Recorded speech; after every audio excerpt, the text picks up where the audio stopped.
progressive overload is just about doing a little bit more every workout.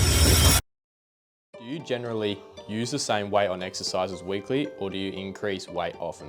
Well, this is that fitness question right there.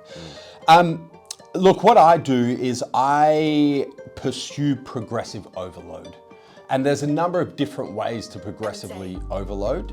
Probably the two simplest ways are use the same weight and get more reps, or get the same reps and use more weight. And you can talk about like workout intensity and so on and so forth. And there's a lot of different ways of progressively overload, supersets, drop sets, all those sorts of things. But those are the two most basic ways to progressively overload. So I always anchor back into those two things.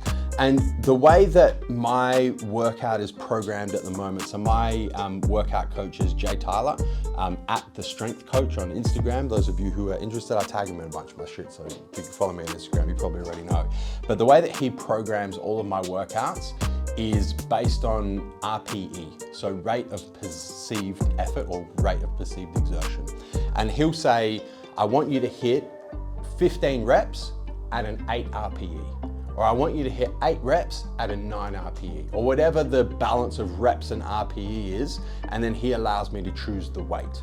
So the way that I progressively overload with that structure in place is for a given weight, if I hit the number of reps at the correct RPE. So let's say I'm doing incline dumbbell press and I got the 47.5s and I'm trying to hit 3 sets of 8 reps at 8 RPE, and I hit the 3 sets at 8 reps and it felt like 8 RPE, I'm gonna increase to 50 kilos next week, right? So I progressively overload by increasing the weight. If I only got 2 sets of 8 and the last set was 7 and it was really, like it was a struggle, it was probably more like a 10 RPE than an 8 RPE, the weight is sufficient, so I keep the weight the same, and next week, I try and hit the reps. So that's how I do it. If for a given weight, I hit the required reps at the correct RPE, the weight goes up.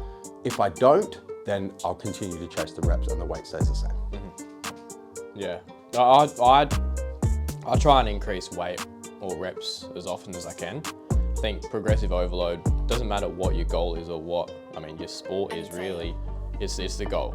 But I train ultimately for performance, and I just expect the muscle to follow. But I think you just need to aim to progressively overload over a span of time, and you don't need to up it drastically. You're taking a different approach. Yours is a far more calculated approach, whereas mine's just, if you're not tracking your workouts already, you need to be tracking them.